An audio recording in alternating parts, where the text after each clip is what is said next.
शोरा और उलमा इकराम नीचे बैठे हुए अच्छा नहीं लग रहा है। आप लोगों की जगह इधर पर है, सुनने वाले माशाल्लाह काफी, आप लोग यहाँ आकर के बैठे। ये मेराज भाई हैं हमारे, और ये हाफिज सादिक साहब हैं। आइए आप लोग अंदर ऊपर आए, आप लोगों की जगह यहाँ पर है। आइए तशरीफ लाएं माशाल्लाह। अल्लाह सलामत रखे सबको, मोहब्बत से बोलो सुभान अल्लाह।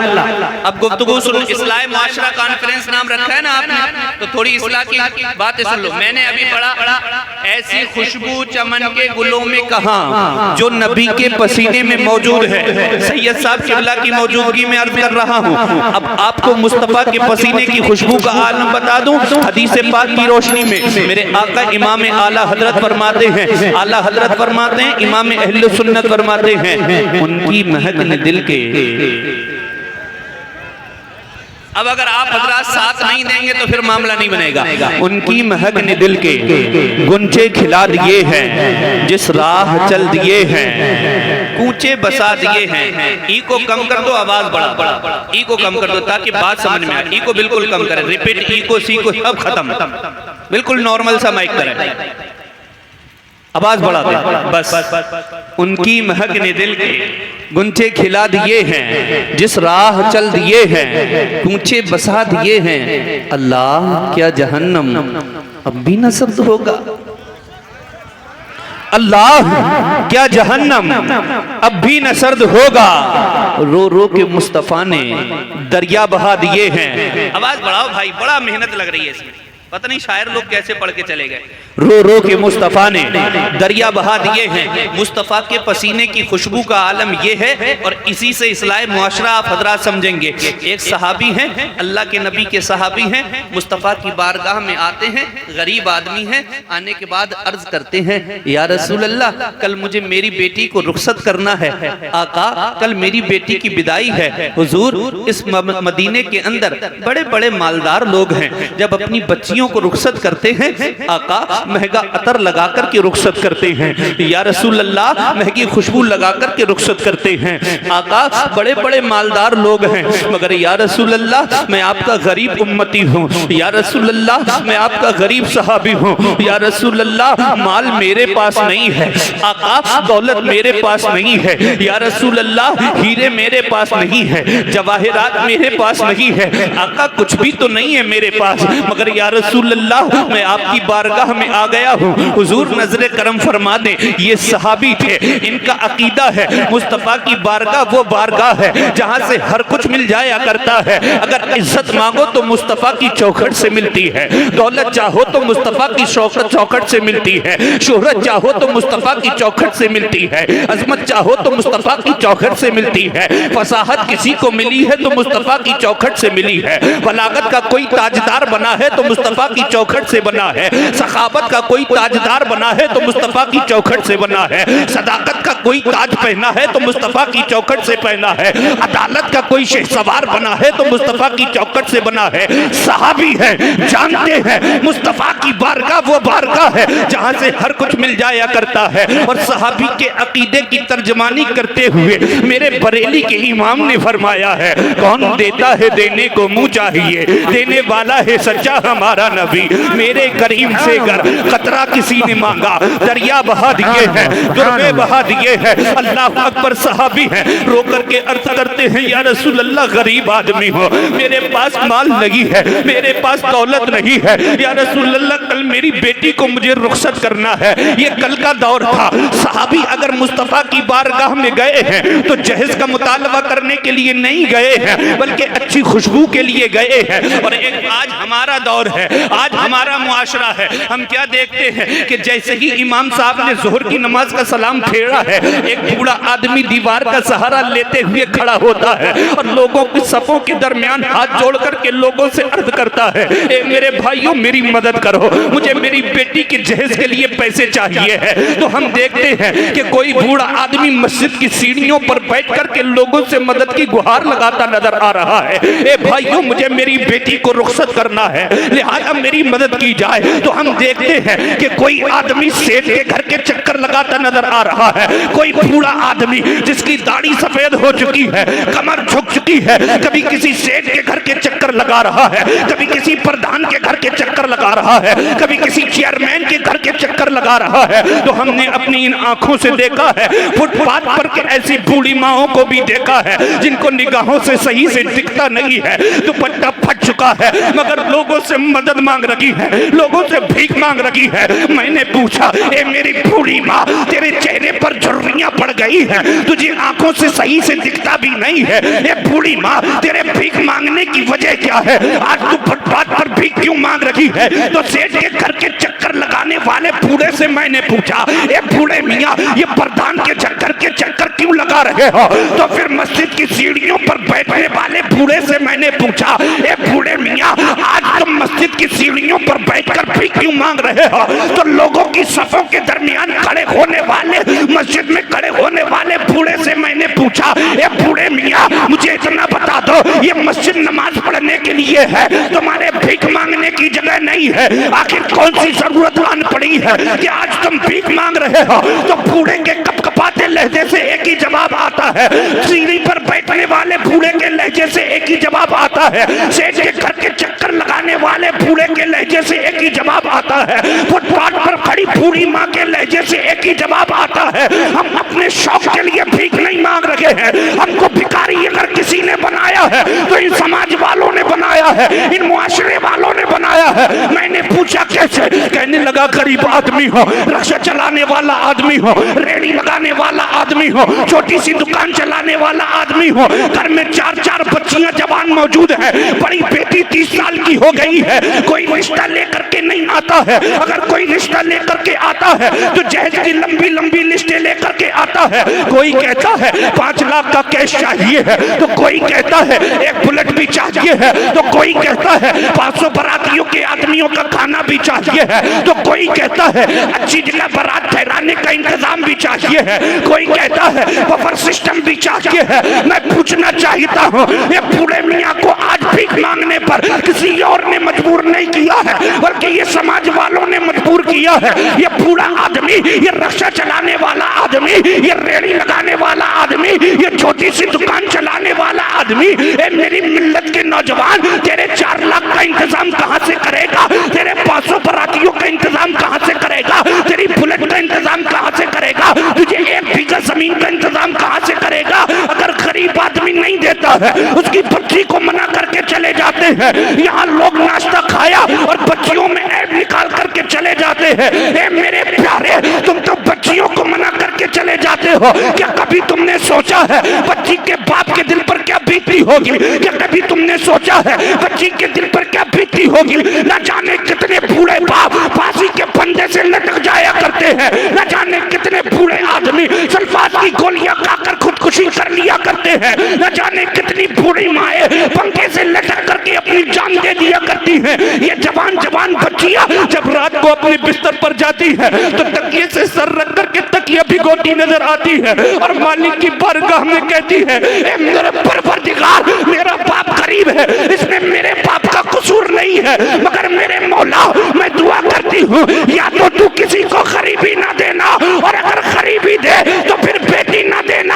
आज तुम जिस गरीब का दिल दुखा करके गए हो, तुम तो अपने बिस्तर पर सो जाते हो, मगर गरीब नहीं सो पाता है। और याद रखना, तुमने दिल दुखाया है, तुमको नींद आ जाती है। मुस्तफा फरमाते हैं, अगर मेरे उम्मती के पैर में कांटा चुभता है, उम्मती को तकलीफ बाद में होती है, मुझ मुस्तफा को तकलीफ पहले होती है। आज तुमने गरीब आदमी का दिल दुखाया है। ये जब फरियाद करता है मुस्तफा से तो आला हजरत फरमाते हैं, फरियाद उम्मती जो करे हालिजार में मुमकिन नहीं कि खैर बशर को खबर न। नारे तकबीर, नारे रिसालत, नारे रिसालत, मसलके आला हजरत, मसलके आला हजरत, उलमाए अहले सुन्नत, उलमाए अहले सुन्नत, अज़मते वालिदैन मुफ्ती जाफर रज़ा मिसबाही साहिब क़िबला, नारे तकबीर,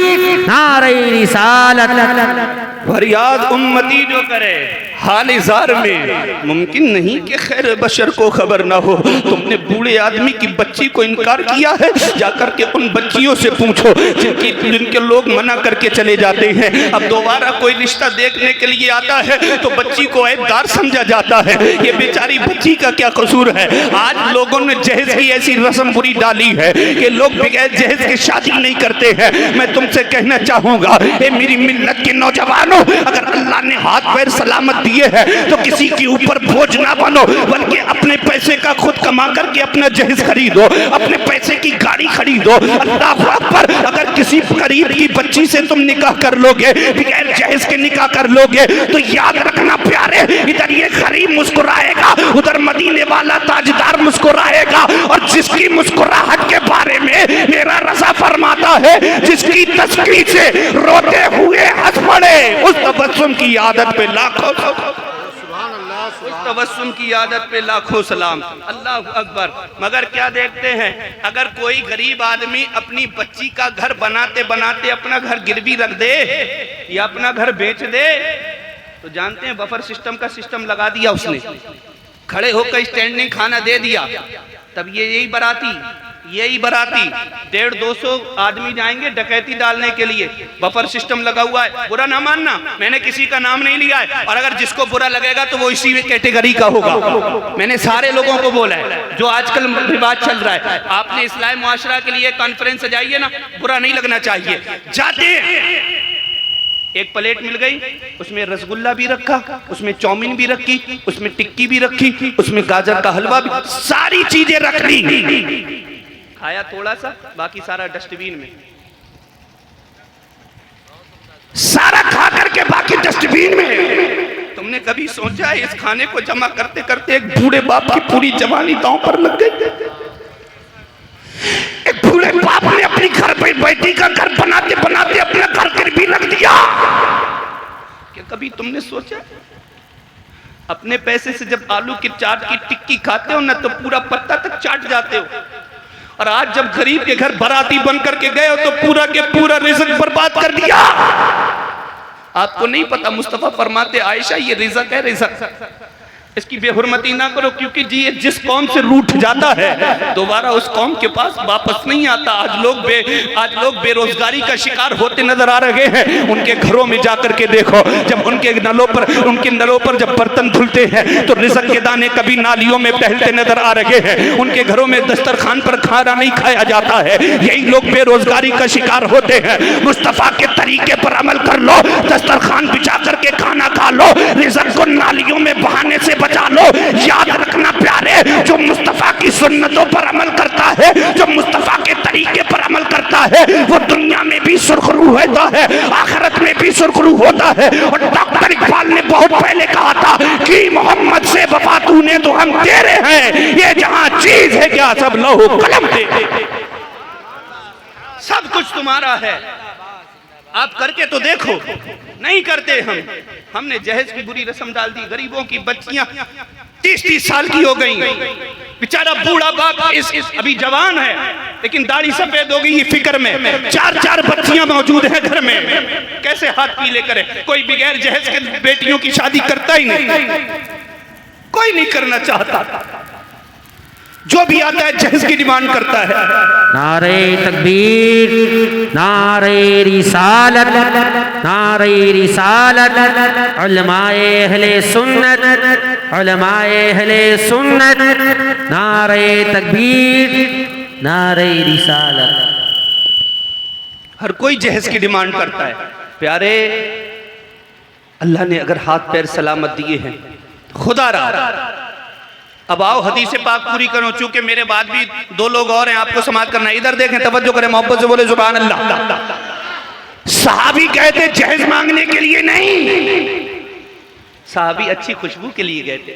या रसूल अल्लाह, सारे लोग मालदार हैं आका, जब अपनी बच्चियों को रुखसत करते महका अतर लगा करके रुखसत करते, मुस्तफ़ा मैं गरीब हूँ आका, खुशबू का इंतजाम कर दिया जाए। मुस्तफ़ा करीम ने फरमाया, साहबी एक शीशी ले आओ, एक लकड़ी ले आओ, जाओ।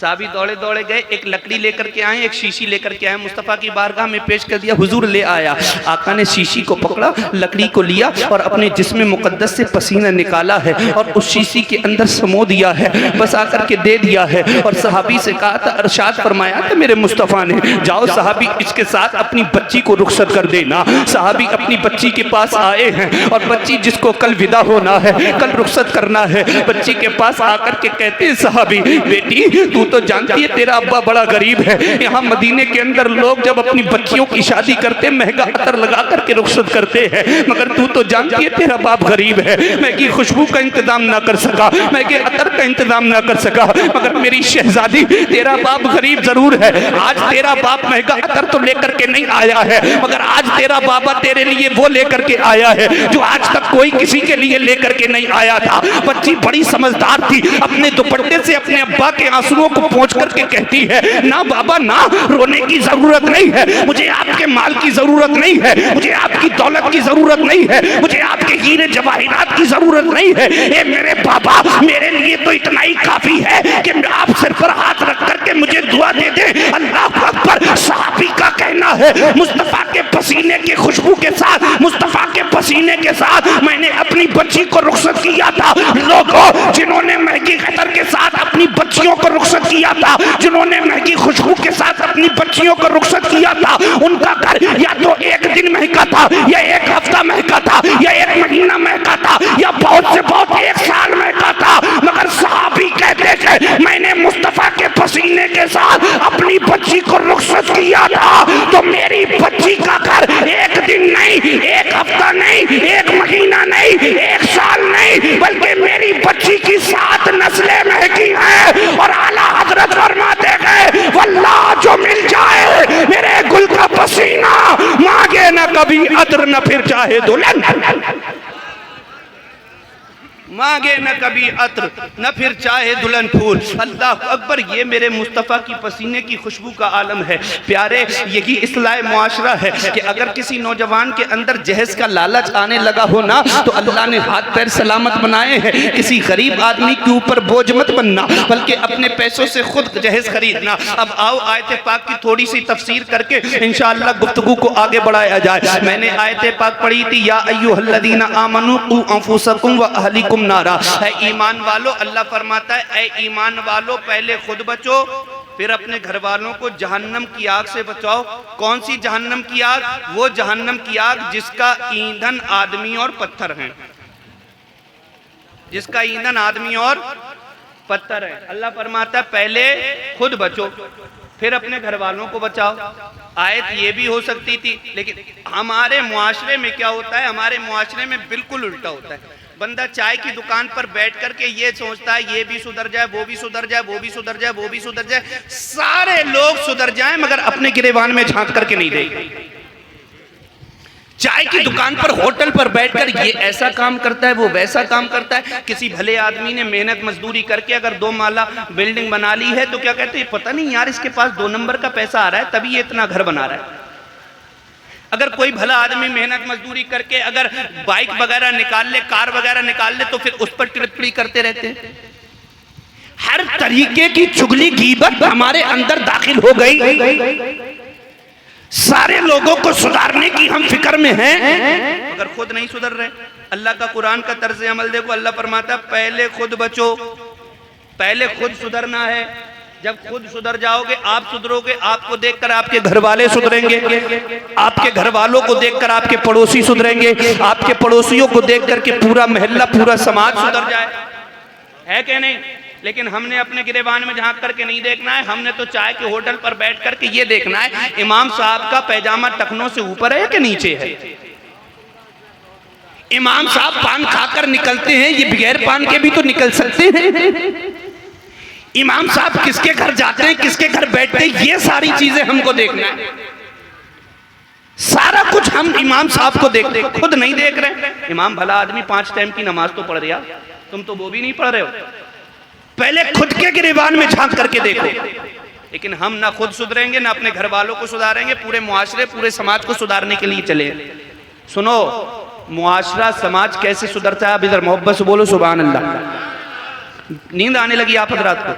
तो पीछे से लेकर आगे तक, आगे से लेकर पीछे तक और दाएं से बाएं सारे लोग हाथ उठा करके बोलो सुभान अल्लाह। हाँ अब लगा वाकई आप सुन रहे हैं। सुधरना कैसे है और सुधारना कैसे है? आज अगर आप देखेंगे छोटे छोटे बच्चे जो बिगड़ रहे हैं वो कहीं और से नहीं बिगड़ रहे, घर से बिगड़ रहे हैं। कहां से बिगड़ रहे हैं? घर से बिगड़ रहे हैं। गालियां बच्चों की जबान पर ऐसी ऐसी आ रही हैं कि बड़े बड़े सुनने तो शर्मा जाए। क्या कोई स्कूल खुला है गाली सिखाने के लिए? खुला है कोई स्कूल? कोई मदरसा ऐसा खुला है जो कहता हम तुम्हारे बच्चे को 1 नंबर का झूठ बोलना सिखाएंगे? कोई स्कूल कोई कॉलेज ऐसा हो जो ये कहता हो कि हम तुम्हारे बच्चे को एक से एक अच्छी वाली गाली सिखाएंगे? कोई नहीं। फिर ये बच्चे गाली सीखते कहां से? फिर ये बच्चे झूठ बोलना सीखते कहां से? कहां से? घर से। और घर में भी बच्चों को बिगाड़ने में अगर सबसे ज्यादा किसी का हाथ है तो उनकी अम्मा जी का हाथ है। किसका हाथ है? माँ का हाथ है। ये 4-4 साल के बच्चे, 6-6 साल के बच्चे, 7-7 साल के बच्चे जिनके हाथों में किताबें होनी चाहिए थी, कुरान पाक होना चाहिए था, इनके हाथों में मोबाइल है। इनके हाथों में 6-6 साल के बच्चों के हाथ में मोबाइल कहां से आया? किसने दिया इनको मोबाइल? इनके हाथ में तो कुरान पाक होना चाहिए था, इनके हाथ में तो हदीस पाक की किताब होनी चाहिए थी। इनके हाथ में मोबाइल कहां से आया? किसने दिया? किसने मोबाइल का आदी बनाया? तो अब हकीकत की तरफ आ रहा हूं। बच्चे को बिगाड़ने में भी मां का हाथ होता है और बच्चे को बनाने में भी मां का हाथ होता है। मोहब्बत से बोलो सुभान अल्लाह। आदमी, मर्द हजरात, आदमी लोग तो सुबह को उठे, अपने खेत पे चले गए, काम पे चले गए, मजदूरी करने चले गए। घर में माँ जो रहती है ना, माँ और बच्चा रह जाता है। तो घर में माँ बची है और बच्चा बचा है। अब बच्चे की पूरी ड्यूटी, पूरी जिम्मेदारी माँ पर होती है। 6 महीने तक माँ बच्चे को क्या करती है? अगर बच्चा रोता है तो माँ ग़िज़ा देती है, दूध पिलाती है। 6 महीने के बाद जब बच्चे की आंखें इधर उधर होने लगती हैं, हाथ पैर फेंकने लगता है, उसके बाद अब अगर बच्चा रोता है दूध की वजह से, ग़िज़ा की वजह से, तो माँ अब दूध नहीं पिलाती, माँ अब ग़िज़ा नहीं देती। माँ जाती है, सिर्फ अलमारी से मोबाइल निकालती है और बच्चे को कार्टून लगा करके दे देती है।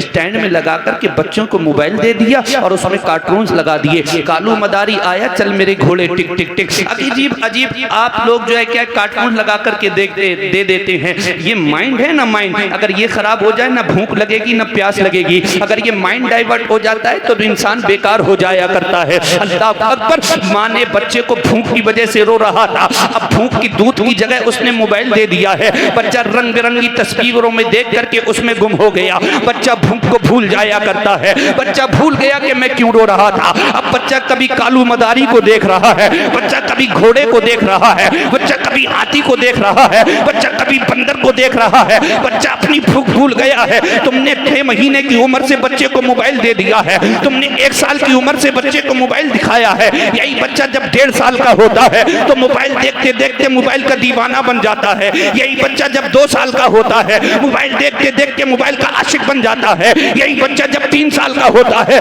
मोबाइल देखते देखते मोबाइल का आदी बन जाता है। यही बच्चा जब 4 साल का होता है मोबाइल के फंक्शन के बारे में जान जाता है। आज 4-4 साल के बच्चे मोबाइल के अंदर यूट्यूब जान गए हैं। आज 4-4 साल के बच्चे मोबाइल के अंदर गैलरी जान गए हैं। आज 4-4 साल के बच्चे मोबाइल के अंदर फेसबुक जान गए हैं। आज 4-4 साल के बच्चे मोबाइल के अंदर रील देखना जान गए हैं। अल्लाह अकबर। ये 1.5 से 4 साल का बच्चा मोबाइल का आशिक बन गया है। ये 4 साल का बच्चा मोबाइल का दीवाना बन गया है। ये 4 साल का बच्चा मोबाइल का मस्ताना बन गया है। कितने घर ऐसे हैं अगर बच्चों को मोबाइल ना दिया जाए तो बच्चे ना खाना खाते हैं ना उनको नींद आया करती है। आज 4 साल का बच्चा मोबाइल का मतवाला नजर आ रहा है।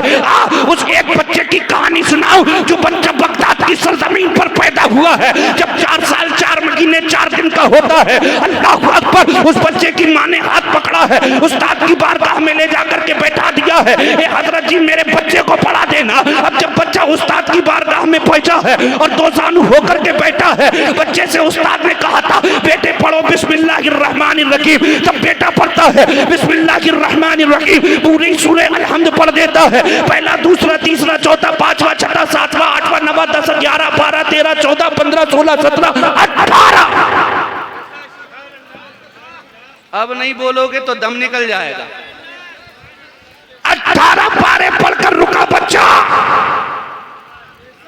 और देख कर के नहीं, बगैर देखे, देख कर नहीं, कैसे? नारा लगाओ भैया। नारे तकबीर, नारे रिसालत, नारे रिसालत, नारे रिसालत। मसलके आला हजरत हजरत अल्लामा मुफ्ती फुरकान रज़ा मंजरी बरेली शरीफ, हजरत अल्लामा मौलाना मुफ्ती फुरकान रज़ा मंजरी बरेली शरीफ, उलमाए अहले सुन्नत। नारे तकबीर, नारे रिसालत।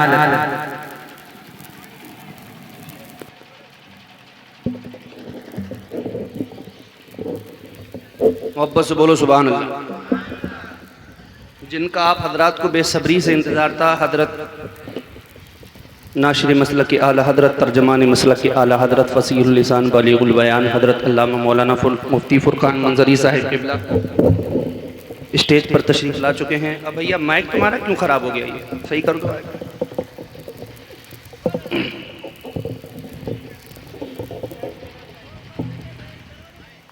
अर्ज ये कर रहा था कि हमारे 4 साल के बच्चे मोबाइल के दीवाने, मोबाइल के मस्ताने हैं। और एक बच्चा बगदाद की सरजमीन पर पैदा हुआ, माँ ने उस्ताद के पास बिठाया तो बगैर देखे, देखकर नहीं, बगैर देखे 18 पारे पढ़ के खामोश हुआ। पहली बात तो हमारे 4 साल के बच्चे पढ़ने ही नहीं जाते हैं पढ़ने के लिए।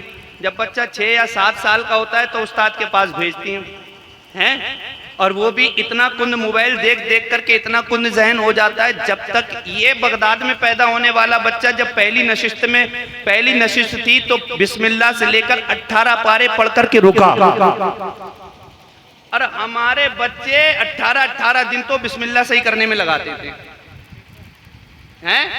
और अगर उससे भी कुंद जहन हो तो बाज बच्चे तो ऐसे होते हैं, हजरत जी जब तक के 6-7 पारे पार ना देंगे कादा बगदादी तब तक के उनका पूरा खत्म नहीं होगा। और उससे भी कुंद जहन वो होते हैं जो खुद तो बिस्मिल्लाह सही नहीं होती है, मौलाना कच्चे पच्चे हाफिजियों तक की बुलाने फिर रहे हैं। जानते हैं क्यों? इसलिए कि हमने अपने बच्चों को मोबाइल देख करके बिगाड़ दिया, मोबाइल दिखा दिखा करके बिगाड़ दिया।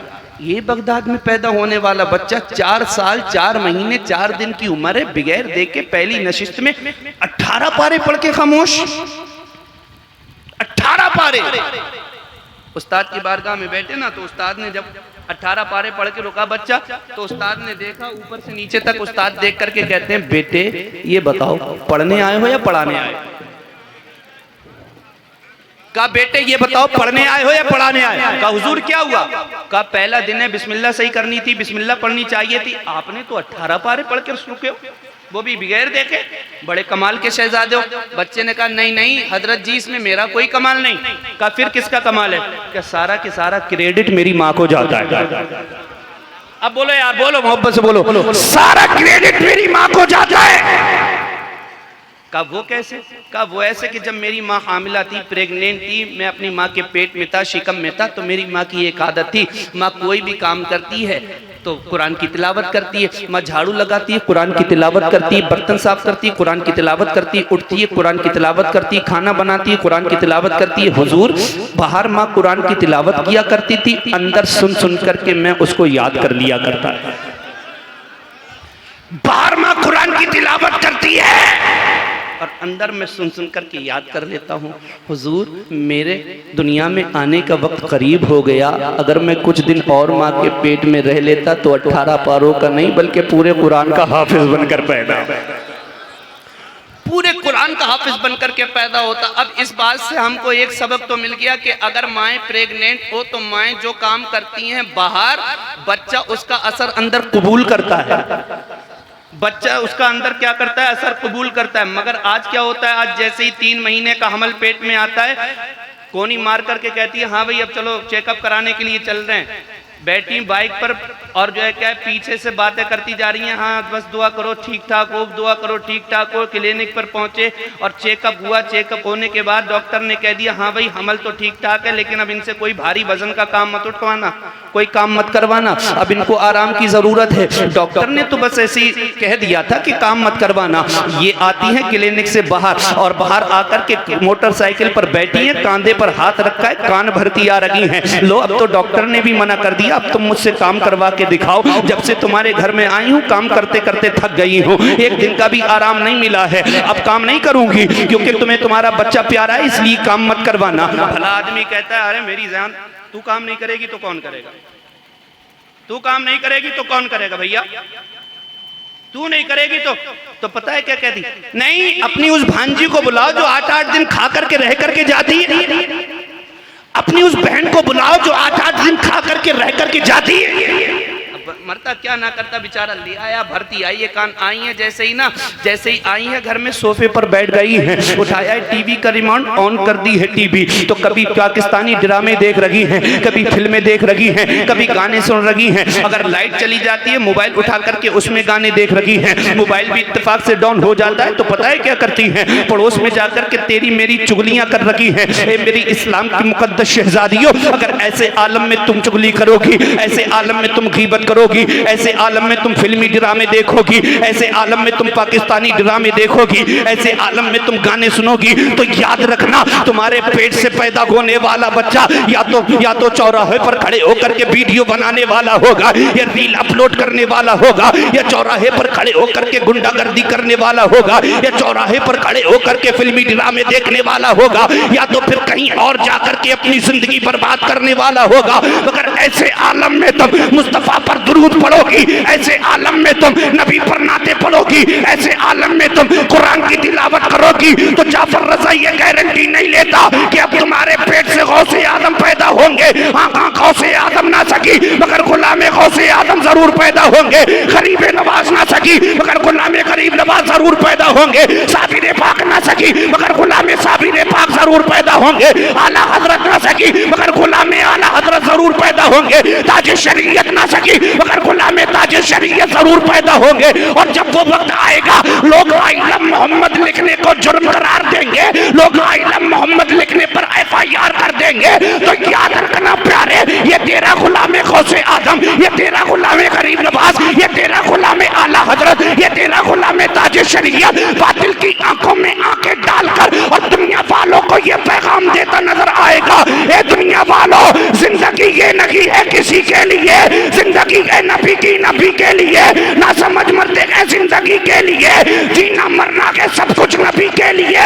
जब लोग मुस्तफा की शान में गुस्ताखी करेंगे तो ये तेरा गुलामे गौसे आदम, ये तेरा गुलामे ताजे शरीयत बातिल की आंखों में आंखें डालकर बस एक ही बात कहता नजर आएगा, बतला दो गुस्ताखे नबी को गैरत सुन्नी जिंदा है, उन पर मर मिटने का जज्बा कल भी था और आज।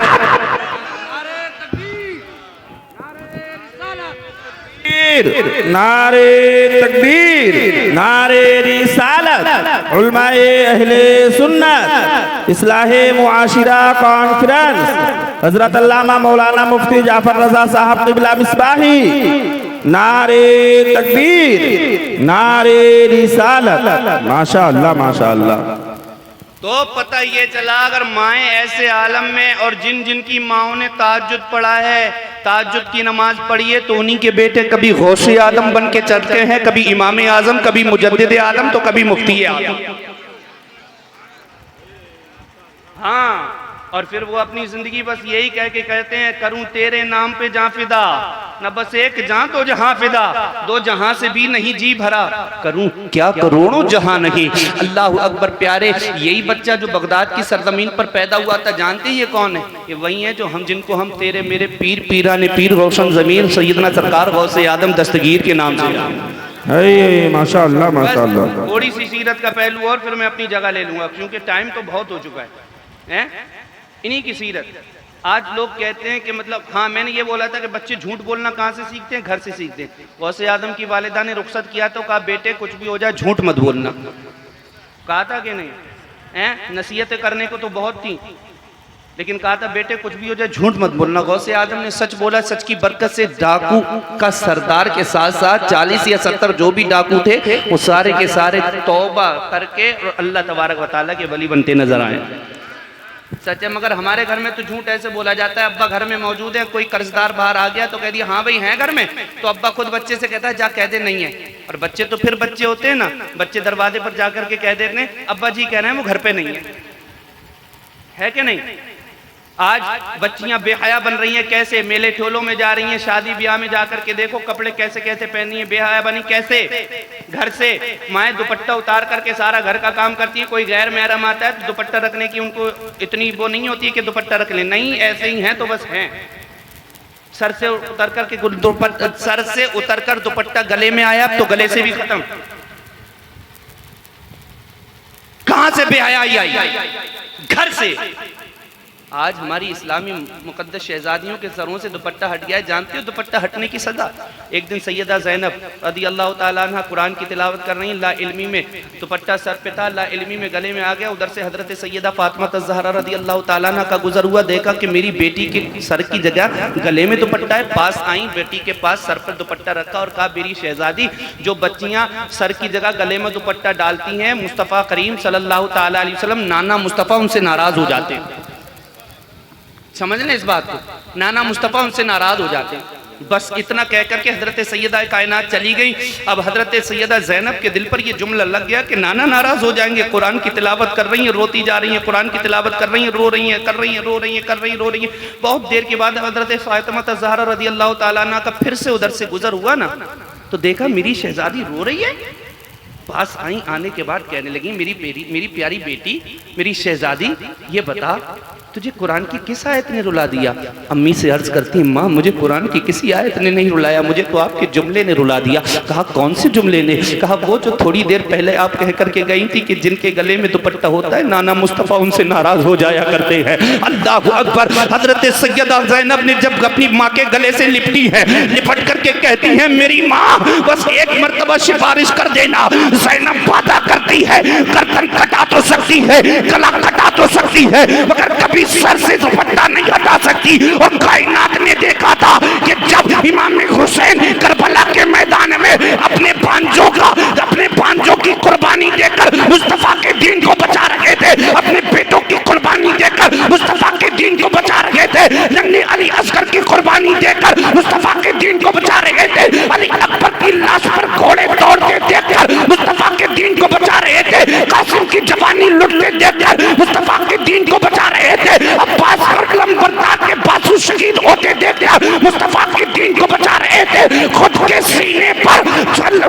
सीने पर तलवार और नेज़ों के जख्म खा करके अपना सर से जुदा करके मुस्तफा के दीन को बचा रहे थे। तो कायनात ने देखा था वहीं पर हजरत सैयदा ज़ैनब अपने बेटों की कुर्बानी दे रही है, मगर सर पर दुपट्टा रखी हुई है, भांजों की कुर्बानी दे रही है, मगर सर पर दुपट्टा रखी हुई है, भतीजों की कुर्बानी दे रखी है, मगर सर पर दुपट्टा रखी हुई है, अब्बास के बाजू कलम होते देख रखी है, मगर सर पर दुपट्टा रखी हुई है, हजरत इमाम पाक के सर को तन से जुदा होते देख रखी है, मगर सर पर दुपट्टा रखी है। और अर्ज कर रही और बताती है दुनिया वालों को, ए दुनिया वालों जहां मेरा भाई अपनी कुर्बानी देकर मुस्तफा के दीन को बचा रहा है, वहीं मुस्तफा की नवाजी सर पर दुपट्टा रख करके मुस्तफा के दीन की हिफाजत करता है। नारे तकबीर, नारे तकबीर, नारे रिसालत, नारे रिसालत, मसलके आला हजरत, उलमाए अहले सुन्नत, इस्लाहे मुआशिरा कॉन्फ्रेंस व जश्न शोहदाए करबला। नारे तकबीर, नारे रिसालत। बातें तो बहुत करने को थी, मगर अब बस इससे 3 ही चीज आज के सबक, आज की तकरीर से 3 सबक। एक तो ये कि भैया जहेज वगैरह के अगर किसी के डिमांड हो ना तो अपना मिजाज बदल ले। एक दूसरा ये कि अपने बच्चों को तालीम के ज़माने में किताबें दो। वरना बुढ़ापा बड़ा सख्त होने वाला है, समझ गए नहीं? हाँ, किताबें दो, ये मोबाइल वगैरह ना दो, मोबाइल बड़ा खतरनाक चीज है। और तीसरा ये कि पर्दे का एहतमाम करो, अपने अपने बच्चों को सच बोलना सिखाओ। क़ू अंफुसकुम व अहलीकुम नारा, पहले खुद बचो फिर अपने घर वालों को बचाओ। ये नहीं पहले सारे लोग सुधर जाएं बाद में हम भी सुधर, नहीं, पहले खुद सुधरना है फिर अपने घर वालों को सुधारना, पहले खुद बचना है फिर अपने घर वालों को बचाना है। जब इस तरीके से जिंदगी गुजारोगे सारे लोग सुधर जाएंगे, मुस्तफ़ा की सुन्नतों पर अमल करने लगेंगे, नमाजों की पाबंदी करने लगेंगे, सच बोलने का एहतमाम करने लगेंगे, पर्दे का एहतमाम करने लगेंगे, मुस्तफ़ा की सुन्नतों पर अमल करने लगेंगे। तो फिर वही डॉक्टर इकबाल का शेर कि मोहम्मद से वफा तूने तो हम तेरे हैं, ये जहाँ चीज़ है क्या सब लौहो कलम तेरे हैं। गैर को अखलाक से अपना बनाना सीख लो, रंजो गम के साए में भी मुस्कुराना सीख लो। देखना दुनिया झुकेगी खुद तुम्हारे सामने, तुम खुदा के सामने सर को झुकाना सीख लो। आगे से पीछे तक सारे लोग कलमा शरीफ का विद कर लें, मोहब्बत से पढ़े ला इलाहा इल्लल्लाहु मुहम्मदुर रसूलुल्लाह व आखिरु दावाना अनिल हम्दुलिल्लाहि रब्बिल आलमीन। अस्सलामु अलैकुम व रहमतुल्लाह।